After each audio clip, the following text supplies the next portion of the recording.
noite a todos. Que bom ver a igreja assim como estou vendo daqui, a igreja dentro das condições que temos disponíveis hoje, igreja cheia, né? É muito bom rever os irmãos. Como sabem, estamos fazendo durante esse mês de maio uma série de mensagens sobre um tema geral: proteja a sua família.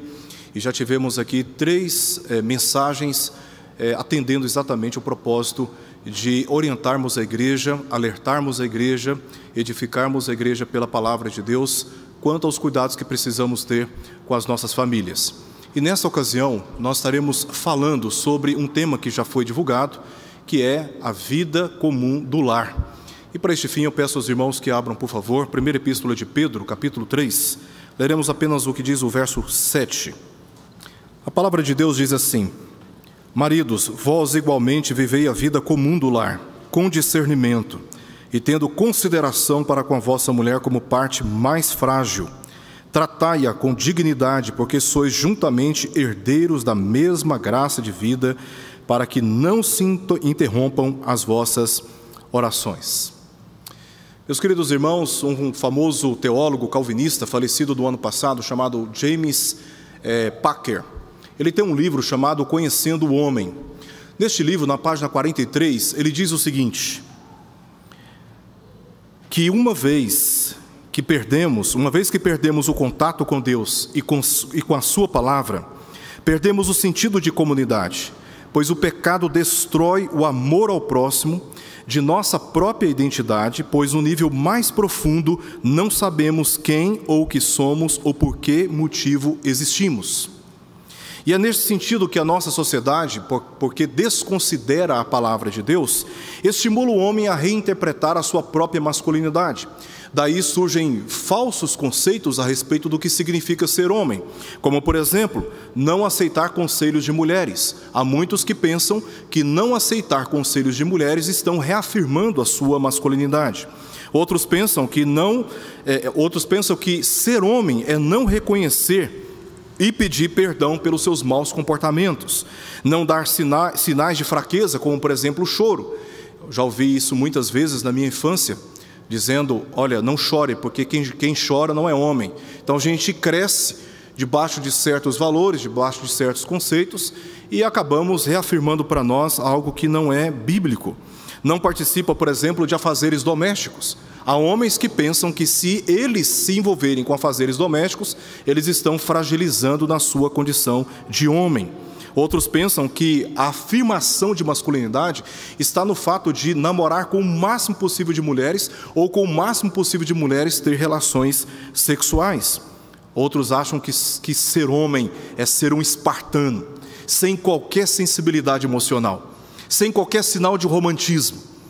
Estão achando que assim estão afirmando a sua masculinidade. Outros até chegam a pensar que ser homem significa tratar as mulheres como serviçais em todos os aspectos, além de outras afirmações que são comuns e conhecidas de todos nós. No entanto, no ano de 2016, uma campanha publicitária no México, isso foi em 2016, essa campanha ela foi promovida pela agência Nômades a favor de uma famosa e marcante cerveja mexicana chamada Tecate.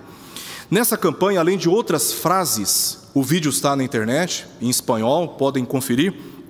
Além de outras frases, essa campanha, num país considerado um país extremamente machista, disse o seguinte: um homem não se define por sua força, por sua imagem ou por sua coragem. Um homem se define pela forma como trata a mulher. Se não é um homem que respeita as mulheres, não é um dos nossos. E essa campanha, ela causou muita repercussão e passou a ser muito conhecida, justamente por causa dessas fortes afirmações contra uma cultura muito conhecida latino-americana, em que o homem afirma a sua masculinidade, humilhando a sua mulher e não oferecendo a ela o tratamento que lhe é devido. Creio que somente a definição bíblica de masculinidade pode impactar a nossa família. E esta passagem tem o objetivo de instruir os homens quanto ao trato das suas esposas dentro de casa.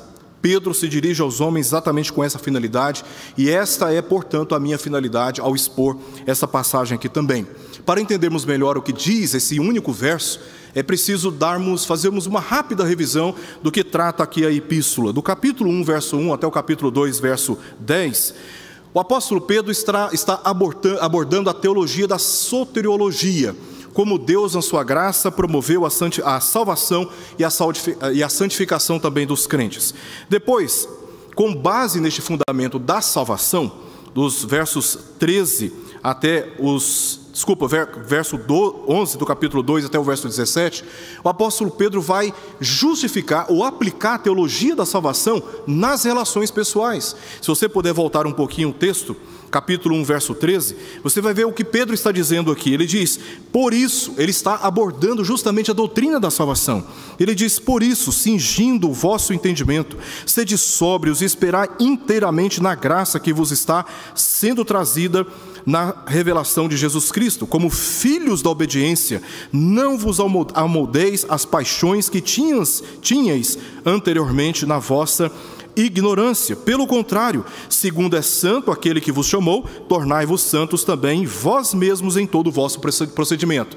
E depois, no capítulo 2, verso 25, ele diz o seguinte, capítulo 2, verso 25, porque estáveis desgarrados como ovelhas, agora porém vos convertestes ao pastor e bispo de vossa alma. Pedro está dizendo, olha, porque vocês foram salvos pela maravilhosa graça de Deus, com base na convicção de que vocês foram salvos, de que vocês agora são crentes, que agora vocês foram libertados pelo pastor e bispo das nossas almas, agora, com base nisso, vocês precisam aprender a lidar com a sociedade em geral. E nesse aspecto, Pedro diz como os crentes devem lidar com as autoridades governamentais instituídas. Capítulo 2, versos 11 ao verso 17. Depois, no verso 18 até o verso 25, como nós precisamos lidar com os nossos patrões, uma vez que somos agora crentes, uma vez que agora fomos convertidos pela graça de Deus.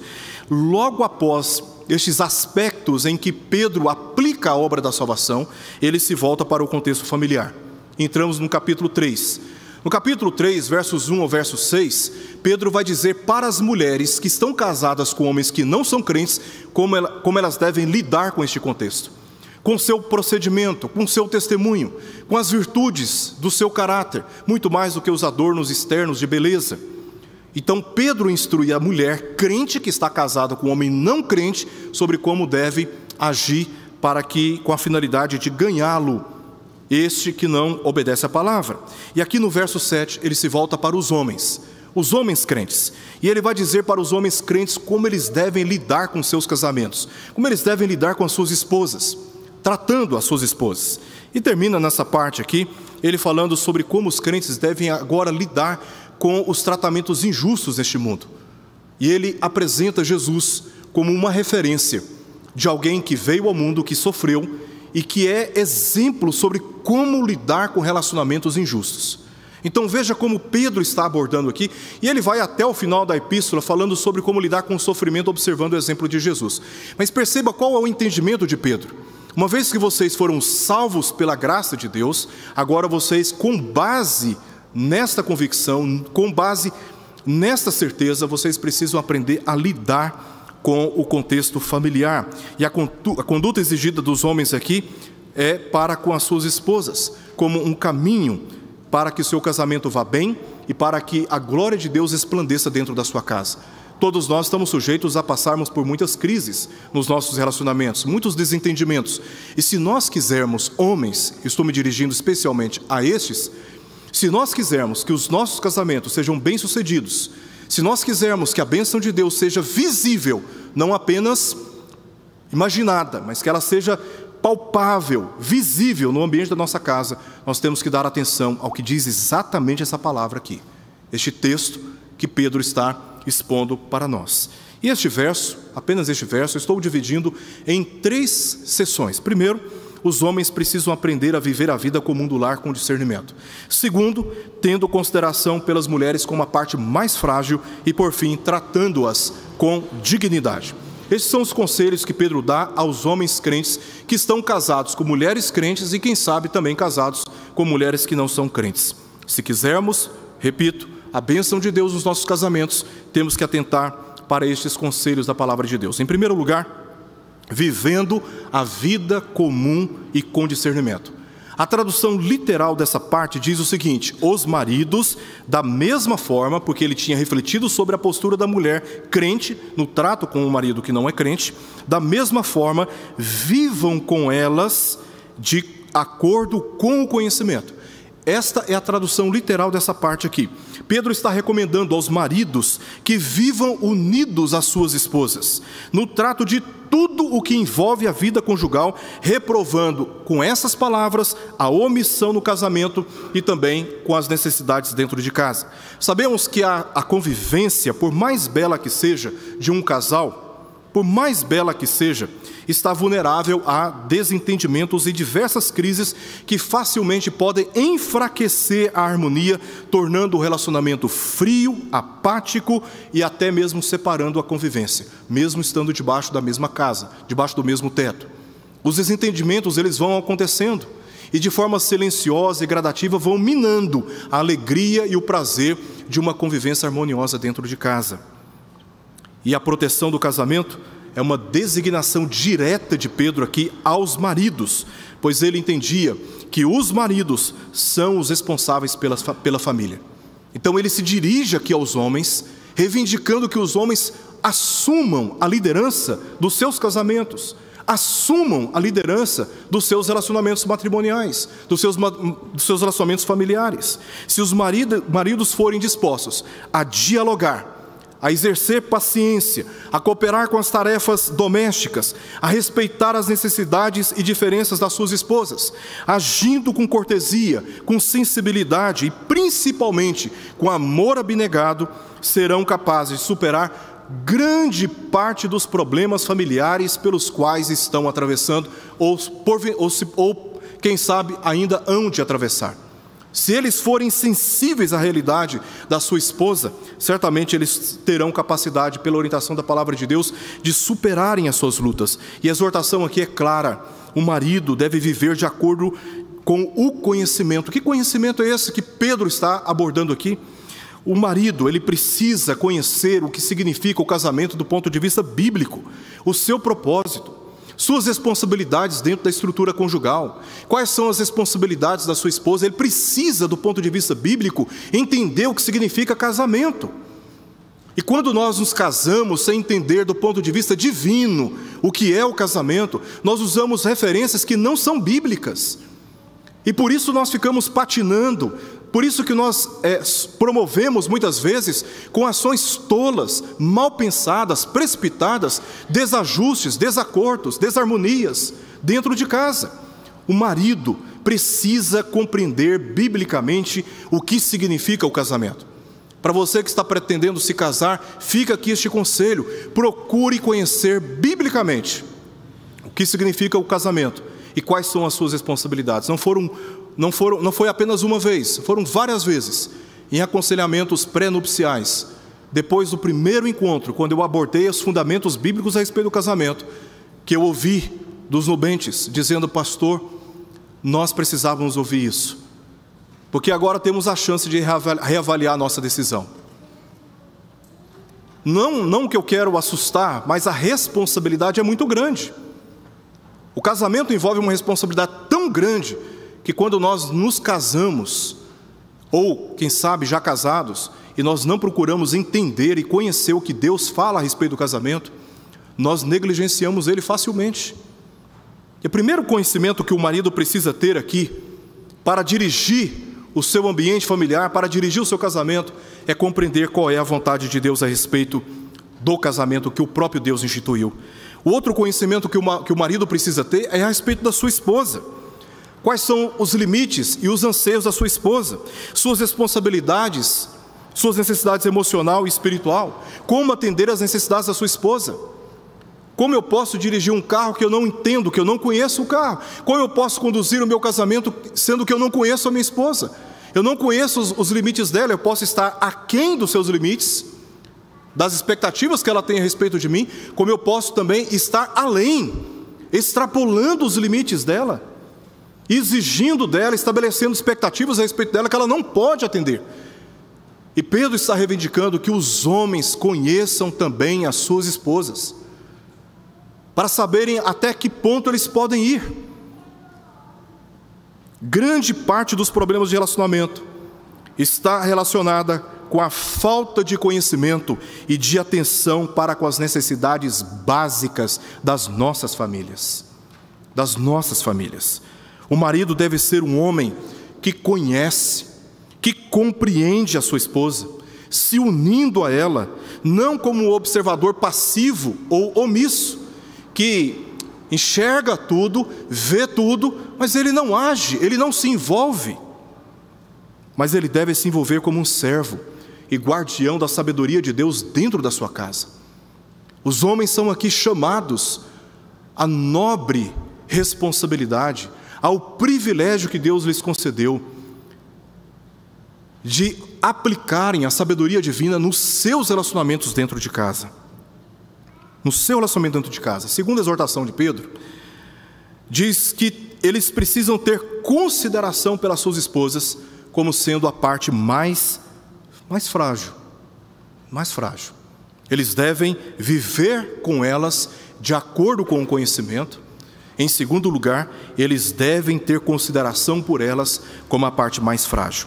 Aparentemente, uma das coisas que o marido deve entender é que a sua esposa é a parte mais frágil dentro do matrimônio.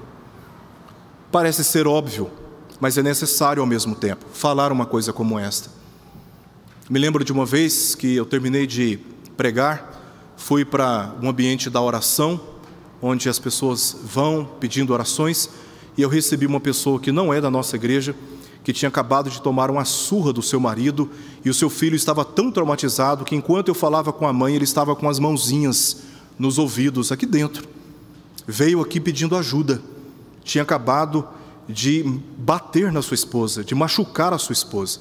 E o filho pequenininho tentou interferir para proteger a mãe e acabou apanhando também. O marido descontrolado dentro de casa. E muitos homens parecem esquecer que a mulher é a parte mais frágil do relacionamento. Não se trata a mulher assim. As mulheres precisam ser tratadas como se fossem um vaso muito frágil. Pedro não especificou aqui nessa passagem em qual sentido a esposa é como a parte mais frágil, mas certamente ele não se referiu a uma inferioridade de natureza espiritual, moral ou intelectual, porque ele mesmo disse aqui na nossa passagem, porque sois juntamente herdeiros da mesma graça de vida. Considerando que elas possuem os mesmos privilégios espirituais dos homens, não podemos de maneira alguma admitir que Pedro está se referindo aqui ao aspecto espiritual, moral ou intelectual. As mulheres não são inferiores aos homens no tocante a essas questões. Aliás, nós temos várias histórias na Bíblia e na sociedade hoje em geral, de mulheres extremamente brilhantes do ponto de vista intelectual. E durante tantos anos envolvido com a minha esposa num trabalho missionário, em todas as viagens missionárias que nós fizemos, nós sempre nos chamou a atenção um detalhe: sempre foram mais mulheres do que homens. Pelo vigor espiritual, pela visão de reino de Deus, pela sua abnegação. Então nós não podemos entrar neste campo e pensarmos aqui em mulheres como sendo inferiores aos homens nessas questões. Olhando para o amplo contexto das Escrituras, tudo indica que Pedro está aqui se referindo a pelo menos duas questões, onde as mulheres são reconhecidamente inferiores aos homens. Primeiro, quanto à sua fragilidade física e em alguns aspectos emocional. Aliás, em geral, o marido é mais forte fisicamente do que a esposa e mais emocionalmente resistente do que elas. Os homens foram criados por Deus para as maiores responsabilidades, para o enfrentamento físico em caças, em construções, e por isso os homens foram preparados na sua criação para resistirem mais tarefas e responsabilidades que as mulheres não foram preparadas para tais. Os homens foram preparados por Deus de forma geral, porque sabemos que uma gripezinha pode deixar um homem muito abalado dentro de casa, isso aí todos nós sabemos, mas em geral os homens foram preparados para serem emocionalmente mais resistentes. Talvez por isso os homens são mais introspectivos, mais calados, não respondem a todo tipo de provocação, enquanto as mulheres são, por serem mais sensíveis, elas respondem mais imediatamente. A esposa fisicamente fraca em relação ao homem está vulnerável às agressões físicas e facilmente, por esse motivo, submetidas a angústias emocionais pela falta de sensibilidade, inclusive pelo maltrato de palavras. Quero chamar a atenção de todos os homens para este fato aqui. Os homens jamais deveriam abrir as suas bocas para insultarem as suas esposas, em aspecto algum. Elas nunca deveriam ser ofendidas pelos seus próprios maridos. E elas são, pela falta de sensibilidade, pela falta de conhecimento, por não reconhecerem que elas são como vasos frágeis, os homens muitas vezes usam a sua força emocional e atacam as suas esposas com palavras, submetendo essas mulheres a angústias e a sofrimentos silenciosos durante muitos anos. Porque sabemos, muitas mulheres temem expor os seus maridos, temem enfrentar os seus maridos e acabam sofrendo silenciosamente durante muitos anos, durante o seu tempo de casamento. E os homens deveriam ser sensíveis para perceberem que existe uma relação de desproporção em relação ao aspecto físico, que muitas vezes submete a mulher a agressões e angústias exatamente por isso.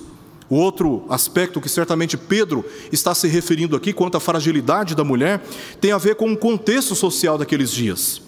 Tanto no contexto judaico, como também no romano e também no grego, naqueles dias a mulher era submetida a uma inferioridade social e, portanto, privada de muitos privilégios e direitos religiosos. Facilmente, aqueles que ocupam o poder podem se tornar insensíveis com aqueles que lhes estão sujeitos, perdendo a noção das suas desvantagens, explorando e oprimindo aqueles que lhes estão sujeitos. E no contexto familiar, o homem, muitas vezes, por falta desta sensibilidade para com a sua mulher, acaba exercendo poder e autoridade fora dos limites que ela pode suportar. E ela acaba sendo submetida a muitos sofrimentos. Terceiro aspecto, terceiro conselho de Pedro aqui nessa passagem, é este, que devemos tratá-las com dignidade. Devemos tratá-las com dignidade. Com esta compreensão em mente, o marido deve proteger a sua mulher, tratando-a com a mesma dignidade que deve ser tratado. Com a mesma dignidade. A palavra-chave da exortação de Pedro aqui é tratamento. E ele apresentou duas razões para isto. A primeira razão está aí, porque sois juntamente herdeiros da mesma graça de vida. Tratem as suas mulheres com dignidade, porque juntamente com elas vocês são herdeiros da mesma graça de vida. É nesse aspecto que nós entendemos aqui a vida comum do lar. Primeiramente, ele diz que os maridos devem viver junto com a esposa, viver com elas, de acordo com o conhecimento. Em segundo lugar, Pedro chama a atenção dos maridos sobre como eles estão em comunhão com elas, ou na mesma condição que elas, diante da graça de Deus e dos privilégios espirituais. Na cultura oriental antiga, a mulher, ela era menosprezada, e em contagens, em censos, nem sequer eram contadas. As mulheres nem sequer eram contadas, porque o seu valor era subestimado. O entendimento equivocado desta questão produziu uma cultura de abusos, de maus tratos das mulheres, e por vezes essas mesmas mulheres eram humilhadas fisicamente no sexo, nas tarefas que exigiam esforço físico e até mesmo privadas de privilégios religiosos. Se pudéssemos entrar hoje em uma sinagoga naqueles dias, veríamos que as mulheres elas não ocupavam os mesmos lugares dos homens, como nós estamos vendo aqui. Porque o entendimento do judaísmo antigo separava as mulheres dos homens. As mulheres não tinham os mesmos privilégios do que os homens. Aliás, dentro de uma sinagoga era proibido que uma mulher levantasse a voz e participasse de qualquer discussão que os homens estavam tratando. Assim, as mulheres eram marginalizadas. E não faz muito tempo que aqui no nosso país, no Brasil, as mulheres conseguiram o direito de votarem. Não faz muito tempo elas eram proibidas de votarem. Então, numa cultura que subestimava o valor da mulher, essas mulheres estavam sujeitas a muitos abusos e a muitos maus tratos, tratadas como se fossem objetos sexuais e submetidas a trabalhos forçados, como durante muitos anos vimos acontecer no Peru. Mulheres carregando grandes bagagens sobre as suas costas, ao lado de maridos sem carregar nada, porque entende-se que a responsabilidade pelo trabalho forçado braçal é especialmente da mulher. A exortação do apóstolo Pedro tem em vista a restauração dessas condutas no contexto cristão. O cristianismo é uma religião que resgata o valor da mulher e a posiciona numa condição de dignidade e exige que o homem crente, que o cristão, a trate com dignidade. Homem e mulher, ambos, eles são herdeiros da mesma graça salvadora e, portanto, as mulheres deveriam ser tratadas com honra, com honra. Ora, se ambos são herdeiros da mesma graça da vida, o marido não tem o direito de humilhar a sua esposa, de pensar que é mais abençoado porque ele é homem. Ele não tem esse direito. O apóstolo Paulo diz em Gálatas capítulo 3, versos 28 a 29, o seguinte: Dessarte, não pode haver judeu nem grego, nem escravo nem liberto, nem homem nem mulher, porque todos vós sois um em Cristo Jesus. E se sois de Cristo, também sois descendentes de Abraão e herdeiros segundo a promessa. Segundo a promessa. Veja como os apóstolos estão corrigindo uma cultura que subjugava a mulher e a colocava às margens de privilégios e direitos naquela cultura. E os apóstolos estão reafirmando que elas merecem ser tratados com a mesma dignidade que os homens também eram tratados, porque no tocante à graça de Deus, ambos são herdeiros. Ambos são herdeiros dos mesmos privilégios que Deus dispõe aos seus filhos. A segunda razão que o apóstolo Pedro dá para que as mulheres sejam tratadas com dignidade está no finalzinho, quando ele diz: para que não se interrompam as vossas orações. Pouco adiante, no verso 12, Pedro disse o seguinte: porque os olhos do Senhor repousam sobre os justos, e os seus ouvidos estão atentos às suas súplicas, mas o rosto do Senhor está contra aqueles que praticam males. Deus não ouve a oração daqueles que praticam males.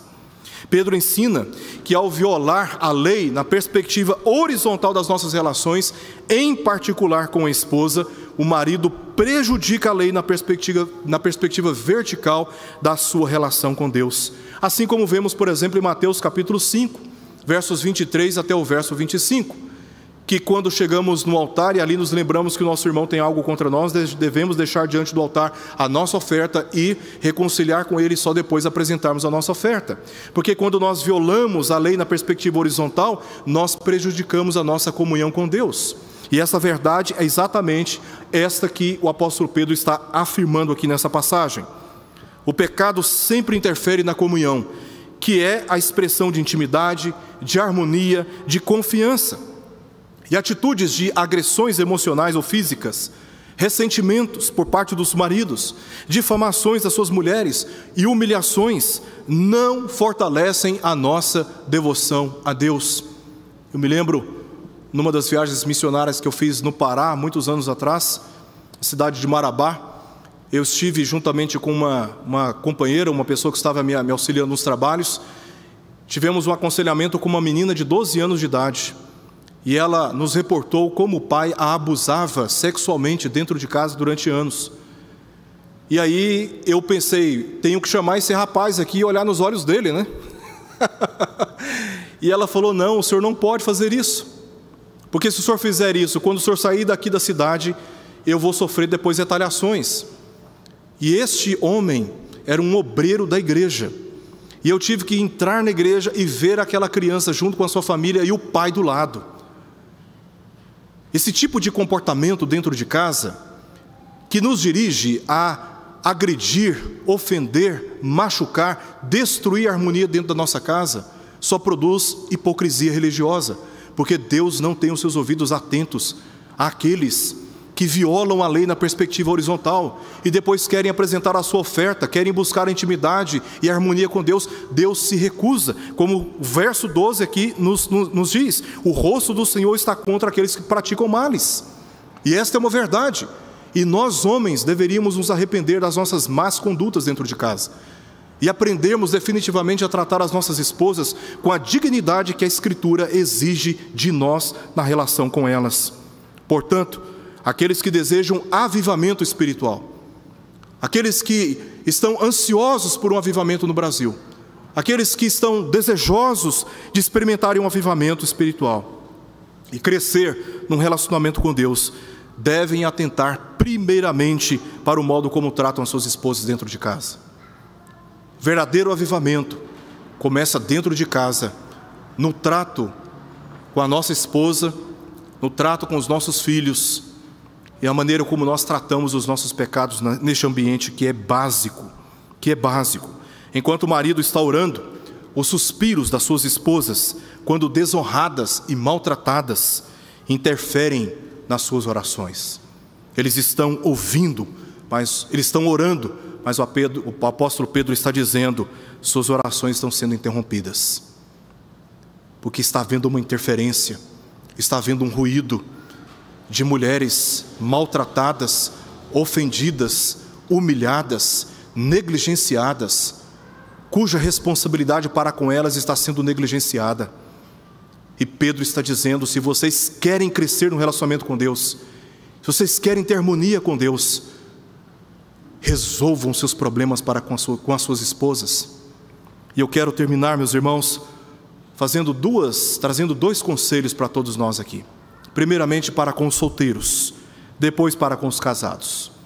Em relação aos solteiros, muitos de nós ainda não se casaram e estão aqui, desejam se casar, estão ansiosos por isto.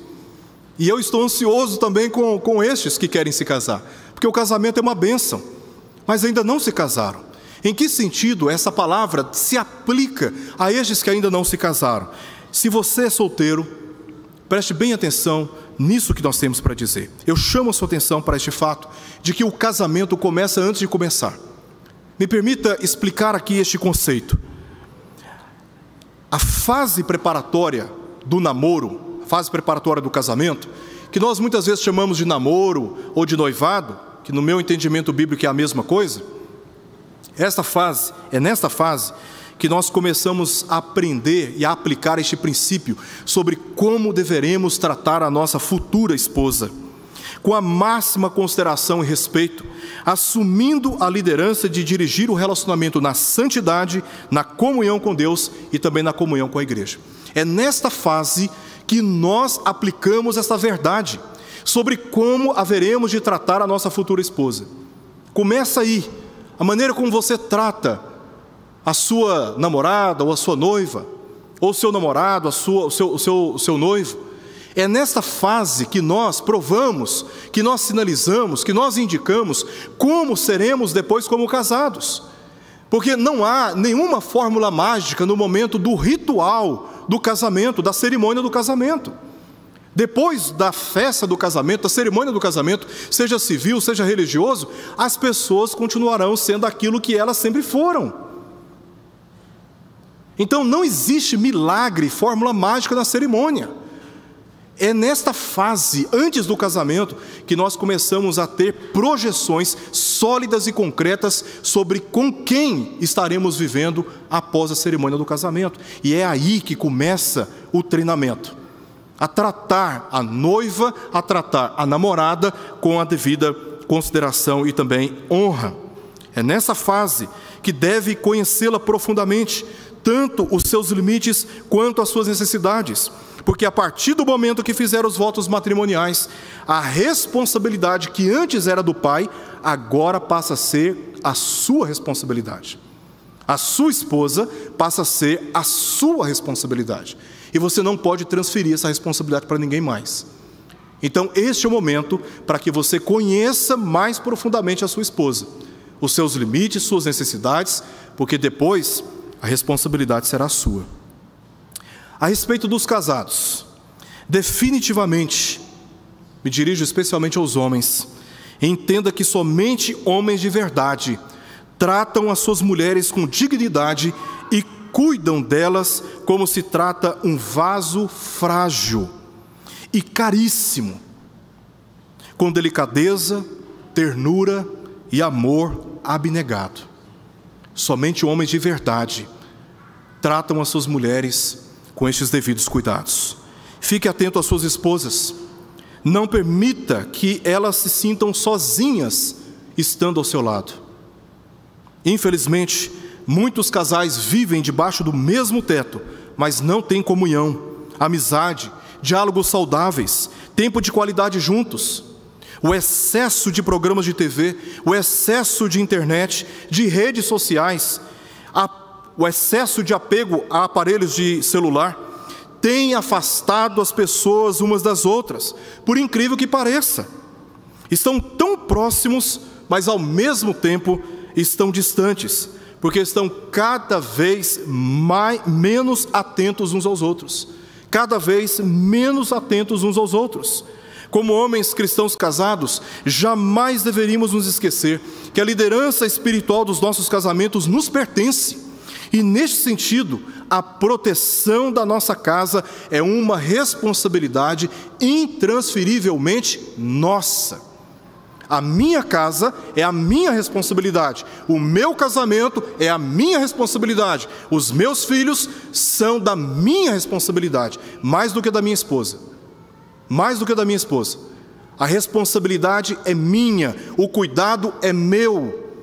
E não tem igreja, não tem pastor, não tem irmão, não tem pai, não tem mãe que possa usurpar este lugar que Deus conferiu a nós, homens que estamos casados e que prometemos diante de Deus administrar a nossa família e cuidar daqueles que são nossos.